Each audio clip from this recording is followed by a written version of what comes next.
I gave her everything. 20 years in this country gone, she said she loved me. But when the visa letter came, she disappeared. And I finally understood what I'd been to her all along. If our stories resonate with you, don't forget to like, comment, and tell us where you're watching from.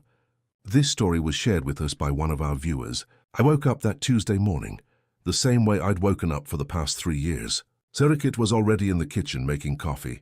I could hear her humming something soft, probably a Thai song I didn't know the words to. The sun was coming through the balcony, warm and easy, the way it always does in Chiang Mai. I felt good. I felt safe. I had no idea that in about 20 minutes, my entire life was going to fall apart. I walked to the mailbox downstairs like I always did. Bills mostly. Sometimes a letter from the condo management. Nothing important. But that morning there was an envelope with the Thai immigration logo in the corner. My stomach tightened before I even opened it. I stood there in the lobby, tearing it open with my thumb, and I read the first line 3 times before it made sense. Notice of visa category discontinuation. The words were cold, formal, like they were talking about a product recall and not my entire existence. My long-stay visa, the one I'd been renewing for 20 years, was being discontinued. I had 90 days to leave Thailand or apply for a new category with financial requirements I knew I couldn't meet. 90 days. That was it. I went back upstairs and sat on the couch, still holding the letter.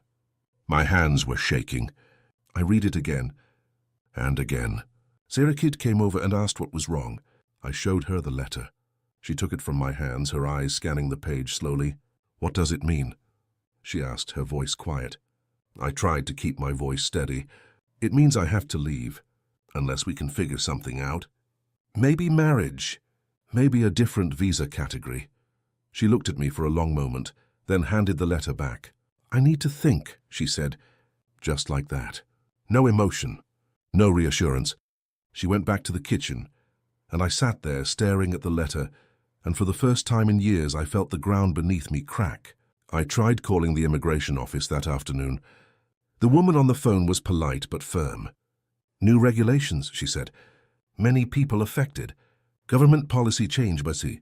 I asked what my options were. She listed them quickly, like she'd said them 100 times that day. Retirement visa with proof of 800,000 baht in a Thai bank account, or 65,000 baht monthly income. Marriage visa if I had a Thai spouse willing to cooperate. Elite visa for 600,000 baht up front. I had maybe 200,000 baht left in savings. My pension was 45,000 a month, and most of that was already spoken for. Rent, utilities, food, and all the money I'd been sending to Sirikit's family. I thanked her and hung up. Then I just sat there on the balcony, looking out at the city I'd called home for 2 decades, and I realized I had no plan, no backup, no way out. That night I tried to talk to Sirikit about it. I told her maybe we could get married, apply for the marriage visa. It wasn't romantic, but it was practical. We'd been together for 3 years. She lived with me. It made sense, didn't it? She was sitting on the couch, scrolling through her phone, and she didn't even look up when I spoke. "I said I need to think about it," she repeated, her tone flat. I nodded. I didn't push. I thought she was just scared. I thought she needed time. I went to bed that night thinking we'd figure it out together. I woke up the next morning and she was gone. No note, no message. I checked the bathroom, the closet. Her things were still there, so I told myself she'd just gone out early. Maybe to see her sister, maybe to the market. But she didn't come back that afternoon. Or that night. I called her, no answer. I texted her, nothing. The messages showed as delivered but not read. By the second day I was losing my mind. I kept thinking something had happened to her. An accident, a family emergency. Maybe her mother was sick again. On the 3rd day, she finally texted me back. "I need space. Don't call me." That was it. 4 words. I stared at my phone, reading those 4 words over and over, trying to find some hidden meaning, some reassurance. But there wasn't any. She was gone and I didn't know why. I spent that day pacing my apartment, replaying everything in my mind. Had I said something wrong? Had I pressured her too much about the marriage? Was she scared of commitment? I wanted to believe there was a reasonable explanation. I wanted to believe she still cared. So I did what I probably shouldn't have done. I sent her money. 5,000 baht. I wrote, "Just in case you need anything." I'm here when you're ready to talk. The message showed as read within minutes, but she didn't reply.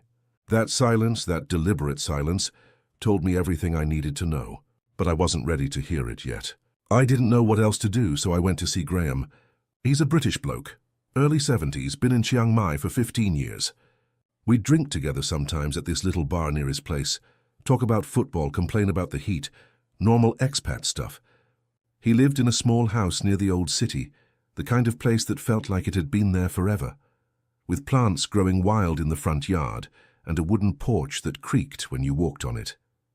I showed up at his door, probably looking like hell, and he let me in without asking questions.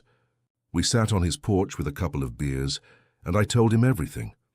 The letter, Sirikit leaving, the panic I couldn't shake, the money I'd just sent her, even though she'd told me not to contact her. He listened, didn't interrupt, and when I finished, he just sighed and took a long drink from his beer. "Mate," he said slowly, "she's been using you. Everyone could see it but you." I wanted to argue. I wanted to defend her. I wanted to tell him he was wrong, that he didn't understand, that what we had was real. But the words wouldn't come. Graham leaned back in his chair, the wood creaking beneath him, and he said, "How much have you given her?" "Total since you met?" I didn't answer right away. I didn't want to add it up. But he waited, patient, watching me with those sad, knowing eyes. So I did the math in my head. The money for her sister Nok's medical bills, 80,000 baht. Her mother's house repairs, 50,000 baht. The scooter, 40,000. The new phone, 15,000. Rent for Nok's apartment in Bangkok, 10,000 a month for 18 months. That was 180,000. Then the smaller things, groceries, clothes, dinners, trips to Bangkok. It was over 400,000 baht in 3 years, maybe more. So I said the number out loud, and Graham just nodded slowly. "You've been her ATM, mate," he said quietly. "That's it. That's all you've ever been." I felt something break inside me when he said that. I snapped at him. "You don't know her like I do. You don't see how she is with me when we're alone. She loves me. I know she does." Graham sighed, set his beer down, and looked at me with something like pity. "I hope you're right," he said. "I really do. But I've been here a long time. I've seen this exact same story play out 100 times, and it always ends the same way." I didn't want to hear it. I finished my beer, thanked him for listening, and left. But as I walked back to my apartment, his words echoed in my head, and for the first time I started to wonder if he was right. That night I couldn't sleep. I lay in bed staring at the ceiling, thinking about everything. About how Sirikit and I had met. It was during COVID, during the lockdowns. I'd been alone in my apartment for months, barely seeing anyone, and I was going crazy. I was 58 years old, thousands of miles from home, and terrified of dying alone in a foreign country. So I joined a dating app. I didn't expect anything to come of it. I figured I was too old, too boring, too broke. But then Sirikit messaged me. She was beautiful, 24 years old, from Bangkok, with this smile that just lit up her whole face. She said she liked older men, said they were more stable, more mature, more kind. She asked about my life, seemed genuinely interested. We talked every day for 3 months before we finally met in person. When the borders opened up again, she came to Chiang Mai to see me. I remember picking her up at the bus station, how nervous I was, how I couldn't believe this beautiful young woman had actually come all this way to meet me. We went for coffee, and she laughed at my terrible tie, and she held my hand across the table, and she said, "I feel safe with you." I thought it was fate. I thought I'd finally found someone who saw me, who wanted me, who loved me for who I was. Looking back now, I wonder if I ever really knew her at all. She moved in with me 6 months after we met. It felt fast, but it also felt right. She said her apartment in Bangkok was too expensive, that she wanted to be closer to me. I said yes without thinking twice. For a while it was good. She cooked for me. We watched movies together. She'd curl up next to me on the couch and fall asleep with her head on my shoulder. I felt needed. I felt loved. I felt like I mattered. But then the request started. It began small. Her phone was broken. Could I help her get a new one? Of course I could. Her mother's house needed a new roof. Could I contribute? Family helps each other here, right? Of course. Her sister Nok needed money for medical bills. Her brother needed help with his motorbike. Her mother needed money for the temple. The requests came slowly at first, one every few months, and I said yes every time. How could I not? Sirikit thanked me with tears in her eyes. She'd kiss me and say, "You are so good to me. My family is so lucky to have you." And I believed her. I wanted to believe her. But the requests never stopped. They got bigger, more frequent. A scooter for Sirikit, so she could visit her family more easily. Rent for Nock's apartment in Bangkok, because she'd lost her job. Money for her mother's surgery. Money for her brother's wedding. Money for things I never saw, never verified, just sent because she asked and I trusted her. My pension covered it, but barely. I stopped going out with Graham as much because I couldn't afford to. I stopped buying new clothes. I ate cheaper food. I told myself it was temporary, that once her family got back on their feet, things would go back to normal. But they never did. And slowly I started to notice other things. Sirikit was on her phone more, always texting someone, always smiling at the screen in a way she didn't smile at me anymore. When I asked who she was talking to, she'd say, "Just my friend" or "just my sister," and change the subject. She became distant, less affectionate. When I'd try to hold her hand, she'd pull away after a few seconds. When I'd try to talk to her about my day, she'd nod, but I could tell she wasn't really listening. Sex became rare, mechanical, like she was doing me a favor. I told myself she was just stressed. Her family was going through a lot. She was tired. I made excuses for her because the alternative, that she didn't love me anymore, was too painful to consider. Then came the visa letter, and everything fell apart. After a week of silence, Sirikit finally agreed to meet me. I'd been messaging her every few days, trying to stay calm, trying not to sound desperate even though I was falling apart inside. When she said yes, I felt this surge of hope. Maybe we could fix this. Maybe we could sit down, talk it through, figure out the marriage visa together. Maybe she'd been scared and just needed time to process. I showed up at the cafe early, ordered a coffee I didn't drink, and waited. My hands were shaking. I rehearsed what I was going to say. I'd be calm, understanding, supportive. We'd figure this out together. When she walked in, she wasn't alone. There was a guy with her, young, maybe late 20s, wearing a tight black shirt and expensive sunglasses pushed up on his head.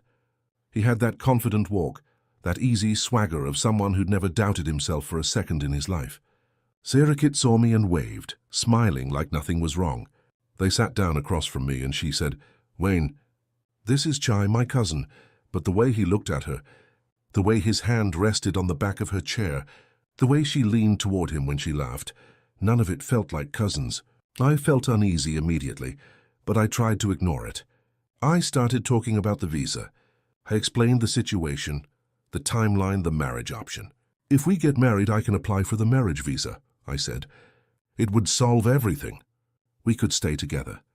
Sirikit listened, but her face was blank, cold. When I finished, she looked at Chai, then back at me, and she said, "I can't marry you." "It's too complicated." I asked what she meant. "Complicated how? We've been together for 3 years.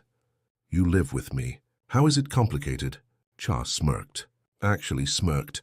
Sirikit sighed like I was exhausting her, like I was a child who wouldn't stop asking stupid questions, and she said, "I need to be honest with you. Chai and we've been together for a while.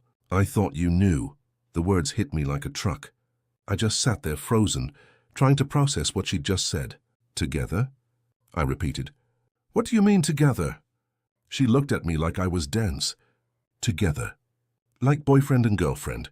For almost 2 years now, 2 years. While she was living with me, while I was sending money to her family, while she was telling me she loved me." Chai put his arm around her shoulders, casual, possessive, and she didn't pull away. She leaned into him. "You've been very kind to me," she continued, her voice matter of fact. "You helped me a lot. Helped my family. I'm grateful for that.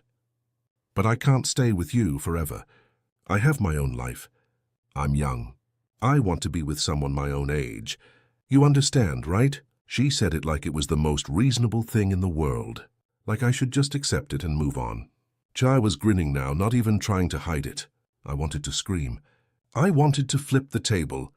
I wanted to grab him by his expensive shirt and throw him out of the cafe. But I didn't. I just sat there feeling smaller and older and more pathetic than I'd ever felt in my life. I stood up slowly. My legs felt weak. I pulled some cash out of my wallet, more than enough to cover the coffee, and I put it on the table. Sarah-Kit looked at the money, then at me, and for a second, I thought I saw something in her eyes. Guilt, maybe, or pity. But it was gone as fast as it came.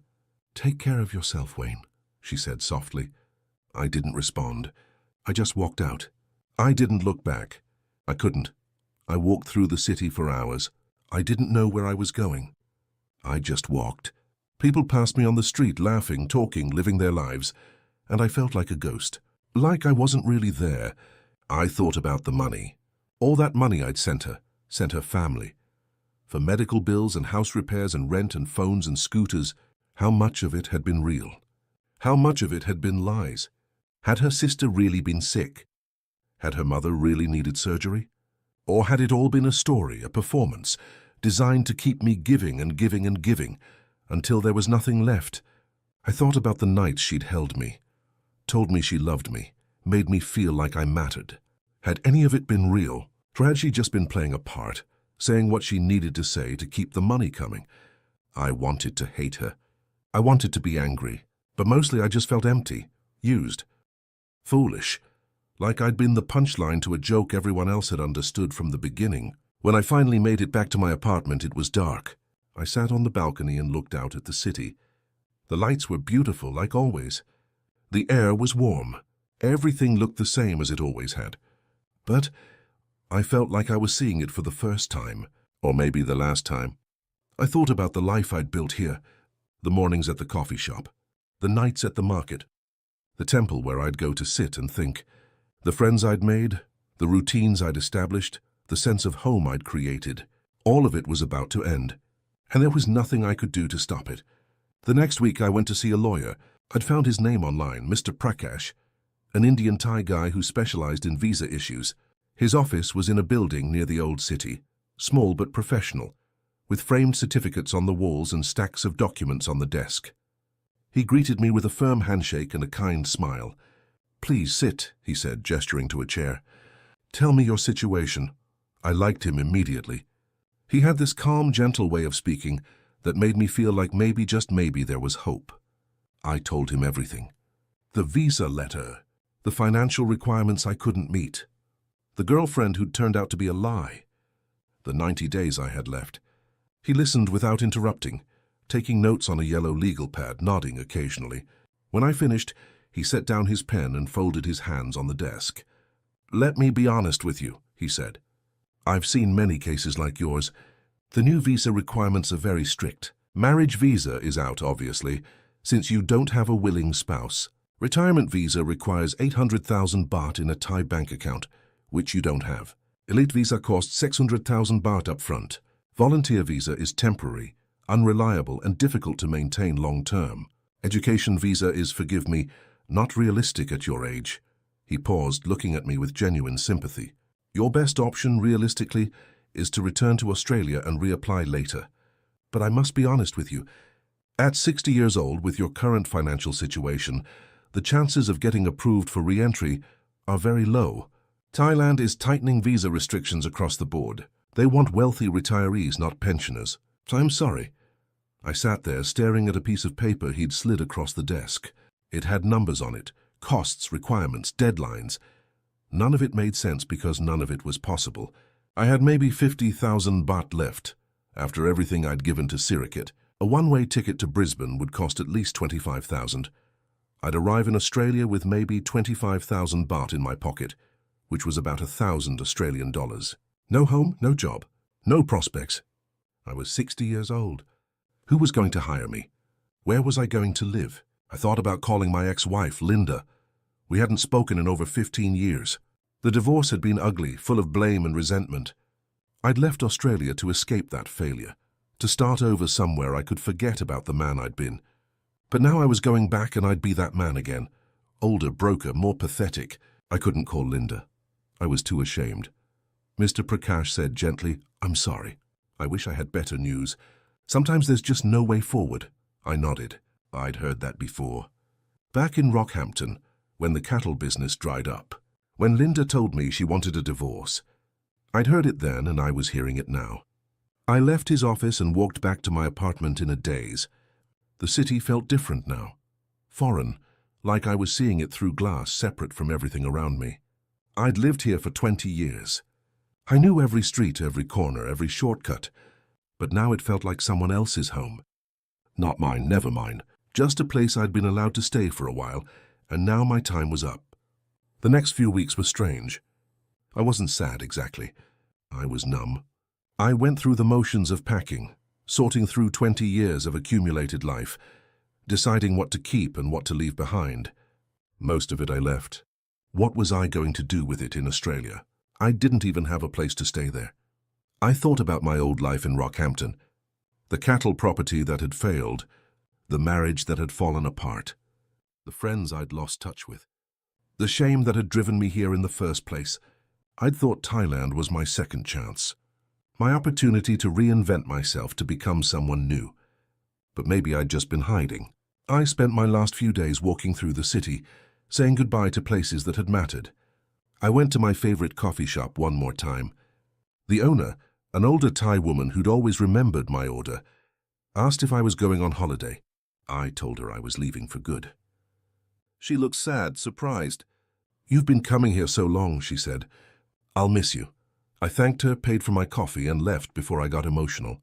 I went to the night market and bought mango sticky rice, even though I wasn't hungry. I just wanted to taste it one more time, to remember what it felt like to sit on those plastic stools and watch the crowds go by. I went to the temple where I used to sit in the courtyard, listening to the monks chant, watching the incense smoke curl up toward the sky. I'd go there when I needed to think, when I needed peace. I sat there for an hour trying to feel something. Gratitude, acceptance, closure. But I just felt tired. I saw other expats around the city, living the life I was losing. Old guys with young girlfriends. Retirees drinking beer at outdoor bars. Men who looked like me, sounded like me, had probably come here for the same reasons I had. And I wondered how many of them were one letter away from the same fate. How many of them had girlfriends who were just waiting for the right moment to disappear? How many of them were lying to themselves the way I had? On my last night, Graham took me out for drinks. We went to our usual spot, a quiet bar near his place where the music was low and the beer was cheap. We didn't talk much. We didn't need to. We'd said everything that needed to be said. Halfway through the night, he handed me an envelope. "For the road," he said. I opened it. There was 10,000 baht inside. I tried to give it back. He wouldn't take it. "You'll need it more than me, mate," he said. "And I know you'd do the same for me." I shook his hand, held it for a moment longer than usual. "Thanks for being honest with me," I said, even when I didn't want to hear it. He nodded. "That's what friends are for." We finished our drinks in silence, and when it was time to go, he walked me to the street. "Take care of yourself, Wayne," he said, "and don't beat yourself up too much. We all make mistakes. You're not the first bloke to fall for the wrong woman, and you won't be the last." I nodded, unable to speak, and walked away. I spent my last hour in Thailand sitting on my balcony, looking out at the city one more time. The lights were beautiful, spreading out in all directions, flickering and glowing in the warm night air. I could hear traffic, voices, music from somewhere far away. Everything felt the same as it always had, except I knew I'd never see it again. I thought about Sirikit. I wondered where she was, what she was doing, if she was with Chai, if she ever thought about me, if she felt any guilt at all, or if I'd just been another transaction in a long line of transactions. I didn't cry. I was too tired for that. I just sat there, feeling the weight of everything, the weight of 20 years collapsing down to this single moment. Then I went inside, finished packing, and tried to sleep. The airport was crowded, families saying goodbye, tourists arriving with backpacks and excited smiles, business people rushing to their gates. Everyone had somewhere to go, someone waiting for them, some sense of purpose. I sat at a cafe near my gate, watching them, and I thought about how different I was from the man who'd arrived here 20 years ago.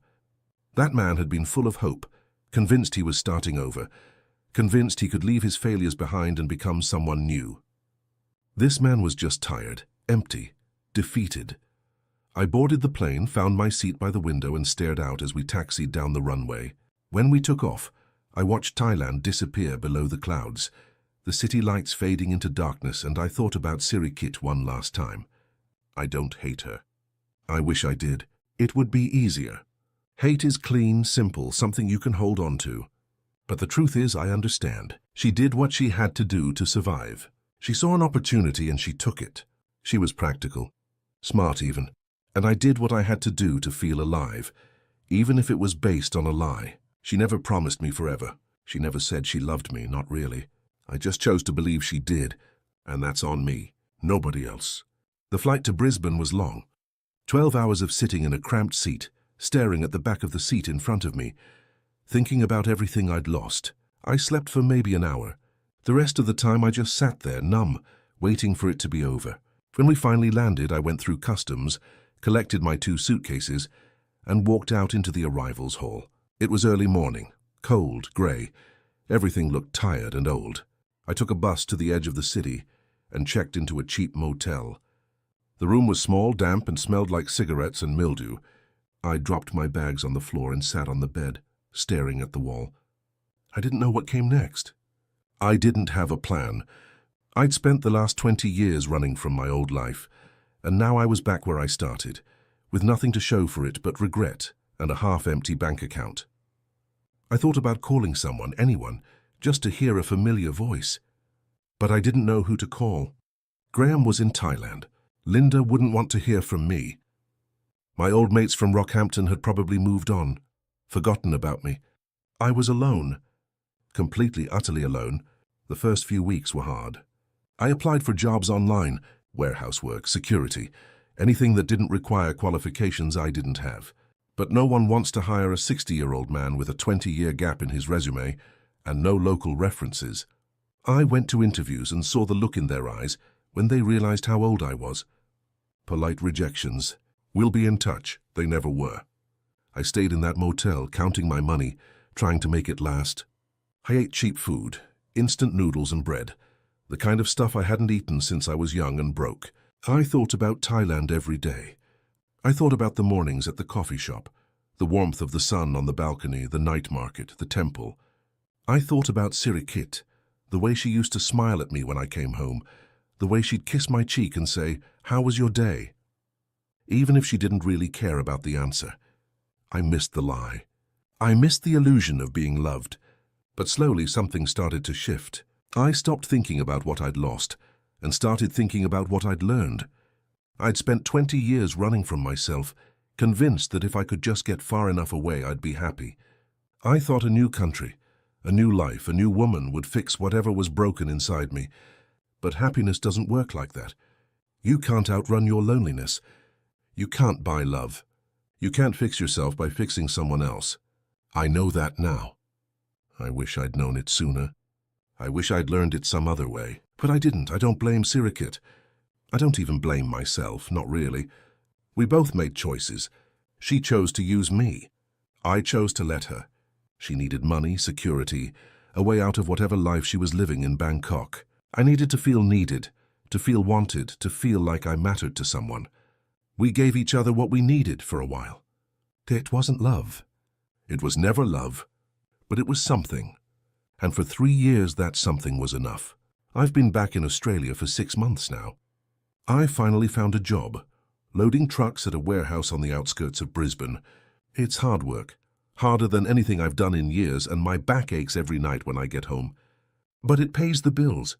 I rent a small flat in the suburbs now, nothing fancy, but it's mine. Quiet, lonely sometimes, especially at night when I'm alone with my thoughts. But it's mine. I don't talk to Sirikit anymore. I deleted her number, blocked her on social media, removed every trace of her from my life. I don't know what she's doing now. I don't want to know. That part of my life is over, and I need to let it stay over. Sometimes I'm tempted to look her up, to see if she's still with Chai, to see if she ever thinks about me. But I don't. What would be the point? She's moved on. I need to move on too. Sometimes late at night when I can't sleep, I think about the man I was when I left Australia all those years ago. The man who thought he could escape his problems by running halfway around the world. I wonder what I'd say to him if I could go back. I'd probably tell him to stay, to face his mistakes instead of running from them, to learn to be alone before trying to be with someone else. To understand that loneliness isn't something you can fix by changing your location or finding a new woman. It's something inside you, something you have to deal with yourself. But I don't think he would have listened. I don't think I was ready to hear it. Some lessons you have to learn the hard way. I'm not angry anymore. I'm not bitter. I don't lie awake at night cursing Sirikit's name or plotting revenge or wishing things had been different. So I'm just older, tired and maybe a little wiser. I know now that love isn't about rescuing someone or being rescued. It's not about filling a void or proving something to yourself. It's about two people choosing each other, honestly, without conditions, without expectations, without lies. I didn't have that with Sirikit. I don't know if I've ever had that with anyone. Not with Linda, not with any of the women I dated before her. Maybe I never will. But at least now I know what it isn't. If you're reading this and you're thinking about doing what I did, chasing love in a foreign country, running from your problems, starting over somewhere new, just stop for a second and ask yourself why. Are you running towards something or away from something? Because if it's the latter, it won't work. Trust me. I spent 20 years trying. Wherever you go, you take your loneliness with you. You take your regrets, your insecurities, your fears, your mistakes. They don't disappear just because you change your address or find a beautiful woman who says she loves you. They're still there waiting, and eventually you have to face them. I don't regret going to Thailand. I don't regret the 20 years I spent there. I don't even regret meeting Sirikit or giving her all that money. What I regret is not being honest with myself. I regret ignoring the red flags because I was scared of being alone. I regret thinking that someone else could fix me, save me, make me whole. I regret believing that love was something you could buy or earn or deserve through kindness and generosity. Love doesn't work like that, and the sooner you learn that, the better off you'll be. I'm 60 years old. I'm starting over again. For the second time in my life, maybe the third if you count the divorce. It's not easy. Some days I wake up and I don't know why I bother. I look around my small flat, at my cheap furniture and my empty fridge, and I think about Thailand, about the life I had there, about how easy it would be to give up. But other days I wake up and I feel something I haven't felt in a long time. Hope. Not hope that someone will save me or that things will magically get better. Just hope that I can keep going. One day at a time, one shift at a time, one small step at a time, and maybe eventually build something real. Something that's actually mine. I don't know what the future holds. I don't know if I'll ever fall in love again, or if I even want to. I don't know if I'll ever feel at home anywhere, or if I'll spend the rest of my life feeling like a stranger in my own country. I don't know if I'll ever forgive myself for being so blind, so stupid, so desperate for connection that I let myself be used. But I know this, I'm not running anymore. I'm here. I'm present. I'm facing my life, whatever it is, however hard it is, and I'm doing it with my eyes open. That's more than I could say 20 years ago. That's more than I could say 3 years ago when I met Sirikit and convinced myself she was the answer to all my problems. So if you're out there living the expat dream, retired in paradise, in love with someone half your age, just be careful. Be honest with yourself. Ask the hard questions. Look at your relationship objectively, the way a friend would look at it. Are you being loved or used? Are you building something together or funding someone else's life? Don't ignore the red flags. Don't make excuses. Don't tell yourself it's different, because it feels different. Feelings lie. Feelings make you blind. I know because I was blind for 3 years, and it cost me everything. And if you're thinking about running away, about leaving your country and your problems behind and starting fresh somewhere new, just know that you can't run from yourself. I tried. I gave it 20 years. And in the end, I ended up right back where I started, older and broker and more alone than I'd ever been. The problems I thought I was escaping were still there waiting for me, because they were never about Australia or Thailand or Linda or Sirikit. They were about me, about my loneliness, my fear, my inability to be happy with myself. And until I deal with that, really deal with it, nothing else will ever work. I'm trying now. I started seeing a therapist, which is something I never thought I'd do. It's expensive, eats into what little money I have left, but I need it. I need someone to talk to. Someone who can help me understand why I made the choices I made. Why I stayed with Linda, even when I knew it wasn't working. Why I ran to Thailand instead of dealing with my problems. Why I let Sirikit use me even when the signs were obvious. The therapist says I have self-worth issues. Says I don't think I deserve real love, so I settle for whatever scraps of affection people are willing to give me. I don't know if that's true, but I'm willing to listen. I'm willing to try to change. Some days are better than others. Some days I wake up and I feel okay. I go to work, come home, make myself dinner, watch TV, go to bed.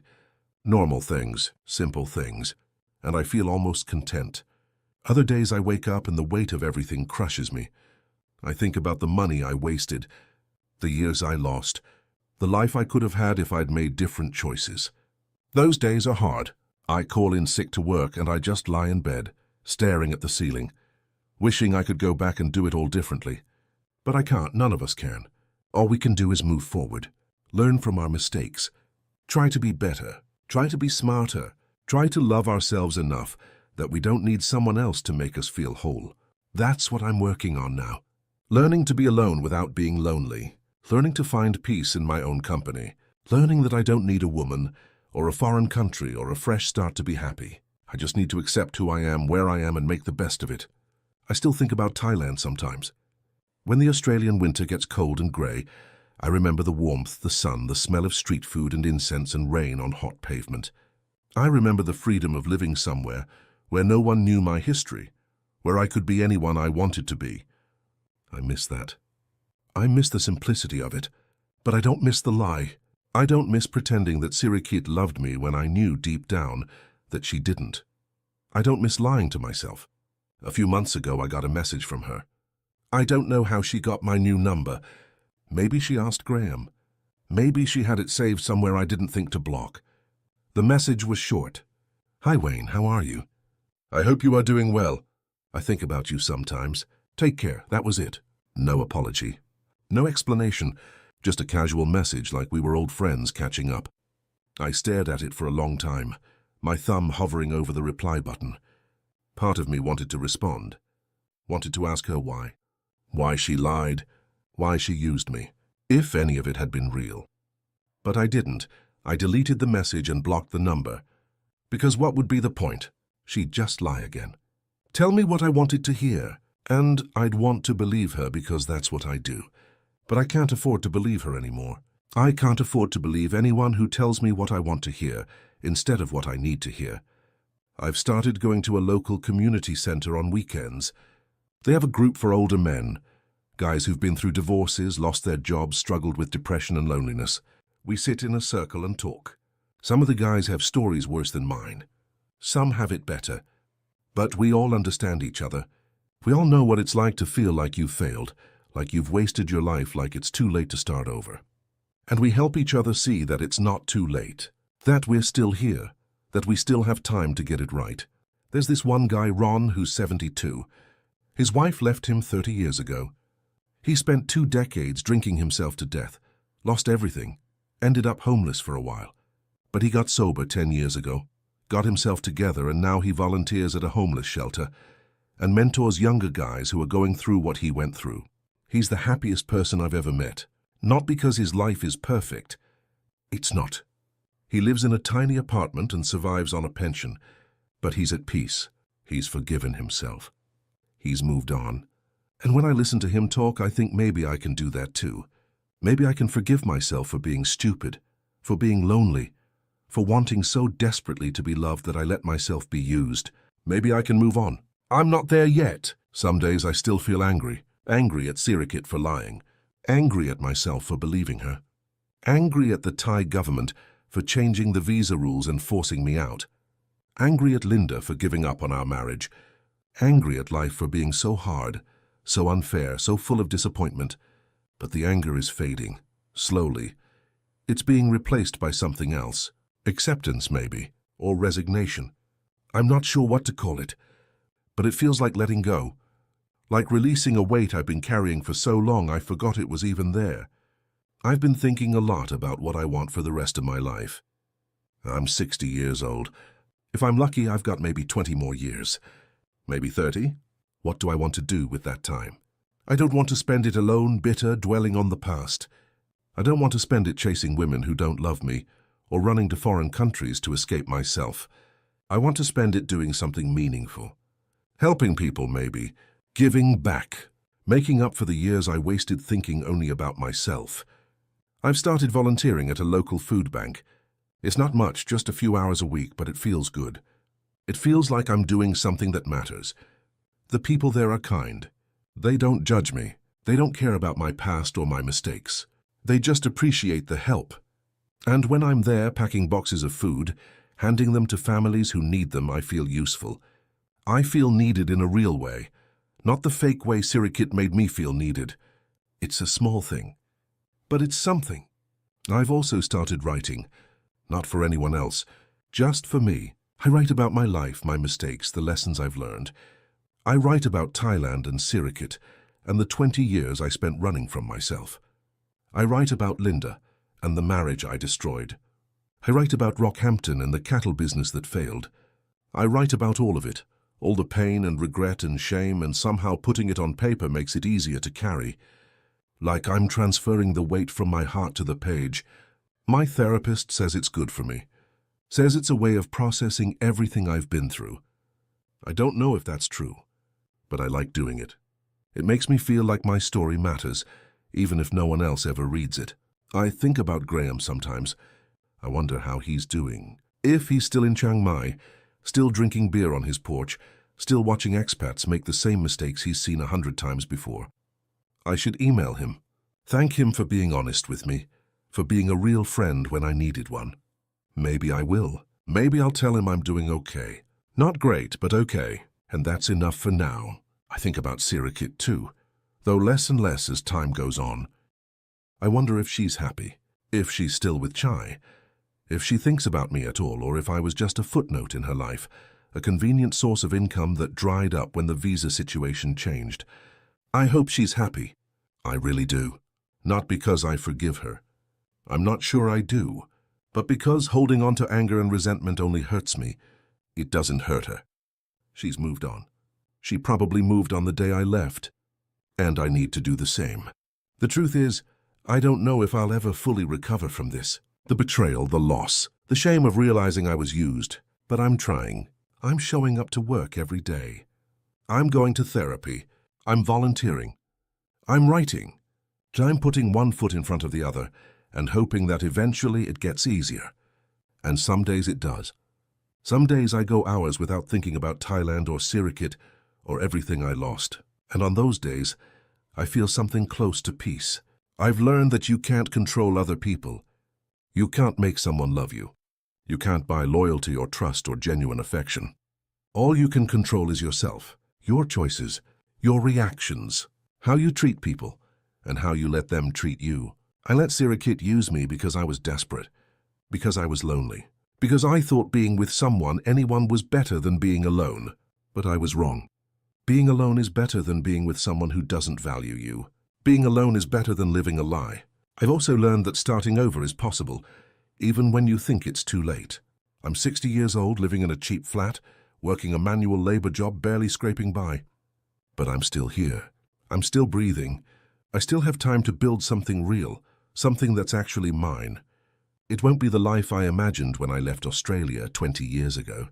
It won't be the life I had in Thailand. But it can still be a good life, a meaningful life, a life I can be proud of. I don't know what the future holds. I don't know if I'll ever find love again, real love, the kind that doesn't come with conditions or expectations or lies. I don't know if I'll ever feel truly at home anywhere. I don't know if I'll ever stop regretting the choices I made, the years I wasted, the money I threw away. But I know this, I'm not giving up. I'm not running anymore.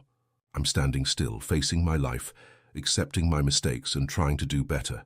That's all any of us can do.